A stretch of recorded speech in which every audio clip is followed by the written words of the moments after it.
Hello fellow programmers, my name is Evan Bro and today I'm going to present Bacteria Simulation 3. You may recall Bacteria Simulation 2. This one is slightly more realistic, but both are equally satisfying and very unrealistic. Before I show you a series of satisfying scenarios, you must acknowledge the existing rules. This is a single cell. It has an energy value that constantly increases when it is idle. When this energy value goes over a certain point relative to its size, it will replicate and move away from its duplicate until it is not touching like this. If it moves too much due to it failing to move away from one, its energy level will go down. If its energy level goes below 0, it will unalive. This is to prevent overpopulation. If there are 5 cells in an area that is twice the size of the circle, they will merge into a bigger cell with a fraction of the combined size. Not gonna lie, but that cell looking kinda thick. Now for collision, these cells are racist and do not like different colors. These cells are no way actually racist. These cells will in no way discriminate against a specific color and will target all differences equally. That statement was a joke and cells which is thank you. There's more? Aw, what the? These cells dislike foreign invaders, so if a cell with a different color hits another cell with a different color and they are both the same size, they will both not exist anymore. If a bigger cell hits a smaller one with a different color, only the bigger one will survive, but the bigger one will shrink accordingly. I will explain more rules in greater detail later. Before we start, here's what all the values are for. This shows the frames per second that the program is running at. This counts the number of ticks that has gone by. This number displays the number of entities. This number shows how many of each color there is. This is a line graph of the combined radius of each color. These buttons add randomly colored entities in random locations. This button removes all entities. Now, we will see the action. I will add 1 cell, 2 cells, 10 cells, 100 cells, and 1000 cells. Let us see what happens when there is only 1 cell. Please note that the cell merging animation was removed to increase performance. I made it where the cells cannot get bigger than a certain point, so they will infinitely move around and combine. Now, I will place 2 cells.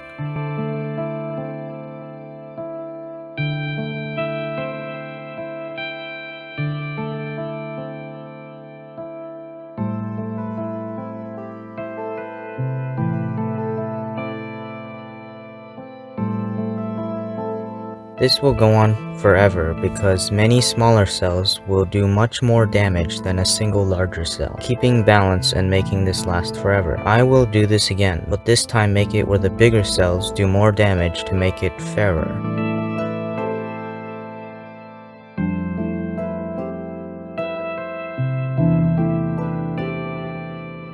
Purple one. It looks like brown kept getting unlucky repeatedly. Also, you may have noticed that some brown cells refuse to divide. This is because if you are smaller than a certain point, you do not have enough mass to divide. This was an unintentional feature that I decided to keep. Let us move on. As you can see, I started the simulation, but this time placed 10 bots and reverted the simulation to the version where all small and big bots are balanced. This went on forever.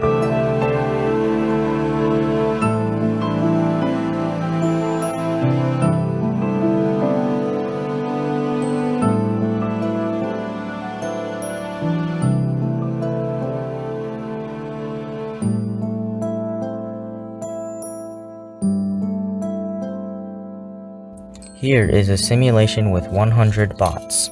I had to make the graph only show the last 500 frames to increase performance.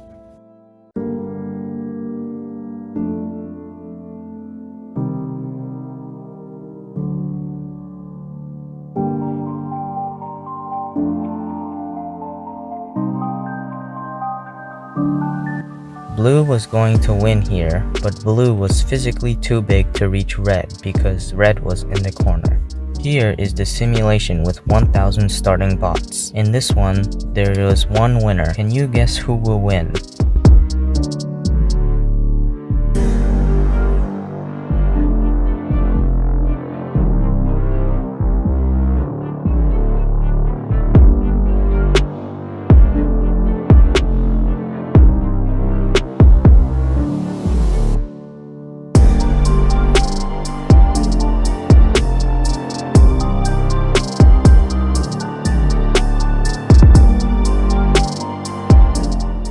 The way the bots travel away from others is like this.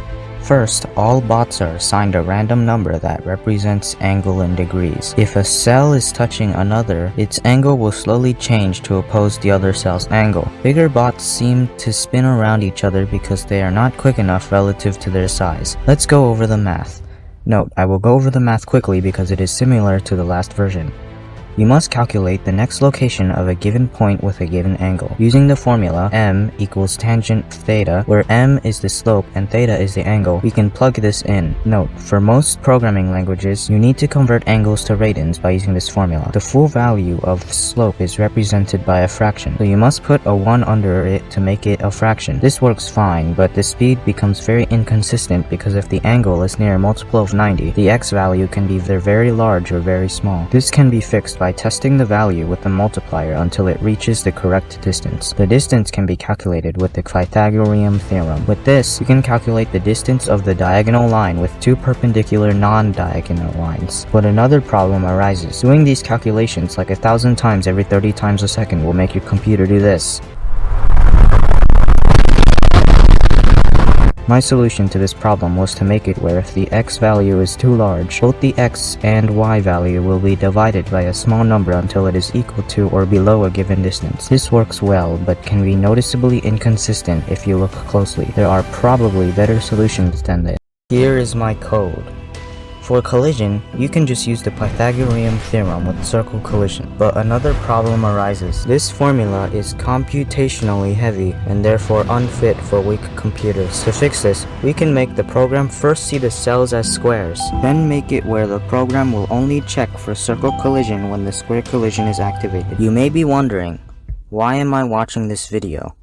You may be wondering how I made that graph. It is simple. Don't leave the video. The program gets the x multiplier by dividing the width of the graph by the length of the list. The program gets the y multiplier by dividing the height by the largest number on the list. These multipliers can be used later. Then, the program goes through every single variable and draws the line. The x-axis can be calculated by multiplying the data's number in time, which in this case corresponds to its ID. The axis is calculated by multiplying the data by the y multiplier. This super basic graph draws all the points. Of course, there are many other events happening that I will not explain in this video. In conclusion, a lot of functions work in harmony to execute a program in the most optimally efficient way to ensure that this program runs smoothly. I made this for fun, and this is nowhere near realistic and less satisfying than the last version. But who knows, maybe one day I'll make a super realistic version. This program has gone through many versions, each with improved realism, performance, and features. This video took many hours to create, and I greatly appreciate you watching until the end. This channel is entirely run by me. I brainstorm ideas, code them, record them, write the script, and edit the video. Script writing and editing take the most time. You are among the few people who watch the entire video because my audience retention graph looks like this. My name is Evan Bro, and I'm out.